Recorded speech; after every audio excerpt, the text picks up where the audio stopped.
Hello friends, welcome to Thanjai மண்மனம். இன்றைக்கி நம்மளோட தஞ்சை மண்மனம் சேனலில் நம்ம பார்க்க போகிற ரெசிபி ஒரு அருமையான ஸ்நாக்ஸ் ரெசிபி, வாழைப்பழ ரவை பணியாரம். இந்த பணியாரம் ரொம்பவே ஈஸியாக பண்ணிடலாம். ஒரு சூப்பரான ஈவினிங் ஸ்நாக்ஸாக இருக்கும். அது எப்படி பண்ணுறதுன்னு பார்க்குறதுக்கு முன்னாடி நீங்கள் நம்மளோட சேனலை சப்ஸ்கிரைப் பண்ணிவிட்டு அப்படியே பக்கத்தில் இருக்கிற பெல் பட்டனை கிளிக் பண்ணிக்கோங்க. கிளிக் பண்ணிவிட்டு ஆல் அப்படின்ற ஆப்ஷனை செலக்ட் பண்ணிக்கோங்க. நான் அப்லோட் பண்ணுற எல்லா வீடியோஸும் உங்களோட பார்வைக்கு கண்டிப்பாக வந்து சேரும். இப்போ இந்த வாழைப்பழ போண்டா பண்ணுறதுக்கு நம்ம 1 கப் ரவை எடுத்துக்கலாம். 1 கப் ரவைக்கு 1.25 கப் மைதா எடுத்துக்கோங்க. மைதா வந்து கொஞ்சம் அதிகமாக இருந்துச்சுன்னா போண்டா ரொம்ப சாஃப்டாக இருக்கும். இந்த மாதிரி ரவையும் மைதாவையும் நல்லா மிக்ஸ் பண்ணி விட்டுருங்க. இப்போ நம்ம 1 கப் வெல்லம் எடுத்துக்கலாம். அந்த 1 கப் வெல்லத்தை தண்ணி ஊற்றி நல்லா பாகு காய்ச்சிக்கோங்க. வெல்லத்தை இந்த மாதிரி பாகு காய்ச்சிட்டு வடிகட்டி அந்த ரவா மைதாவோட கலவையில் ஆட் பண்ணிக்கலாம்.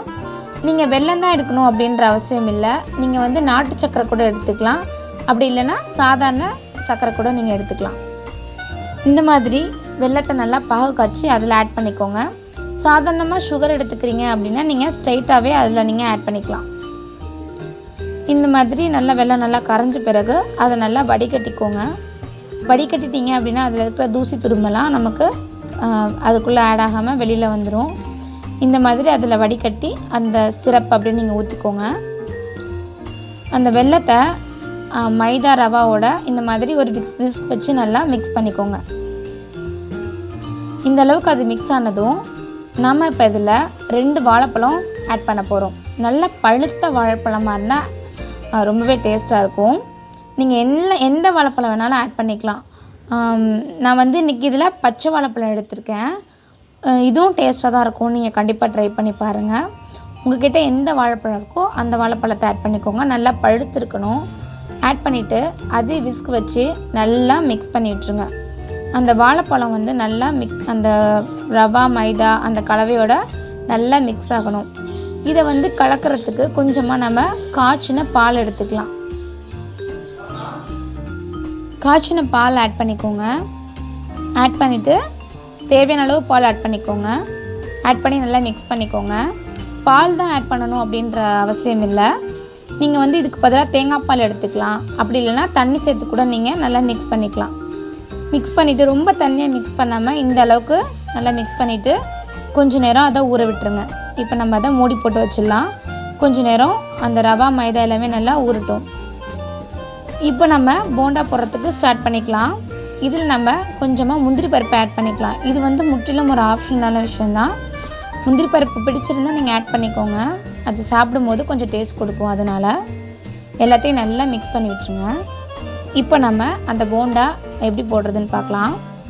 இந்த மாதிரி பேனை வந்து அடுப்பில் வச்சுட்டு தேவையான அளவு எண்ணெய் ஊற்றிக்கோங்க. இந்த போண்டாவை நம்ம டீப் ஃப்ரை பண்ணால் தான் ரொம்ப நல்லாயிருக்கும். இதில் நம்ம ஒரு ஸ்பூனாக எடுத்து இப்போ நம்ம போண்டா போட்டுடலாம். ஒரு போண்டாவாக தான் போடணும் அப்படின்ற அவசியம் இல்லை. நான் வீடியோக்காக ஒரு போண்டாவாக போட்டு காமிச்சிருக்கேன். நீங்கள் 2-3 போண்டா கூட போட்டுக்கலாம், உங்கள் பேன் சைஸை பொறுத்த மாதிரி. இப்போ போண்டா போட்டுட்டு நல்லா திருப்பி போட்டுக்கோங்க. அது மேலே வந்து எண்ணெயை எடுத்து அது மேலே நல்லா ஊற்றிக்கோங்க.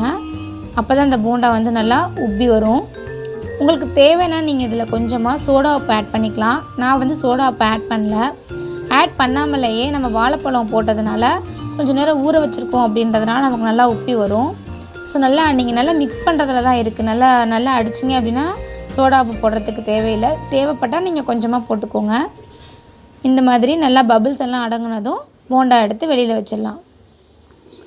அவ்வளோதான் ஃப்ரெண்ட்ஸ், நம்மளோட சுவையான வாழைப்பழ ரவா போண்டா தயாராகிடுச்சு. கண்டிப்பாக இதை நீங்கள் வீட்டில் ட்ரை பண்ணி பாருங்கள். குழந்தைங்களுக்கு ரொம்ப பிடிக்கும். அது மட்டும் இல்லாமல் இந்த போண்டா பண்ணுறதுக்கு ரொம்ப அதிக டைம் எடுத்துக்காது. கொஞ்சம் நேரத்தில் நம்ம பண்ணிடலாம். மாவு ஊற வைக்கிற டைம் தான். அது ஒரு 10 மினிட்ஸ் 15 மினிட்ஸ் ஊற வச்சா போதும். இந்த மாதிரி பபிள்ஸ் அடங்கினதும் திருப்பி போட்டுக்கோங்க. மேலே நல்லா எண்ணெய் எடுத்து விட்டுருங்க. எண்ணெய் வந்து மிதமான சூட்டில் வச்சுக்கோங்க. இல்லைன்னா வந்து போண்டா கரிஞ்சிரும், உள்ளுக்குள்ளே வேகாது. இந்த மாதிரி கொஞ்சம் மிதமான சூட்டில் வச்சுட்டிங்க அப்படின்னா இந்த அளவுக்கு நல்லா சூப்பராக போண்டா போட்டுடலாம். அவ்வளோதான் ஃப்ரெண்ட்ஸ், நம்மளோட போண்டா தயாராகிடுச்சு. நீங்களும் கண்டிப்பாக அதை வீட்டில் ட்ரை பண்ணி பாருங்கள். வேறொரு வீடியோவில் சந்திக்கிறேன். தேங்க்ஸ் ஃபார் வாட்சிங்.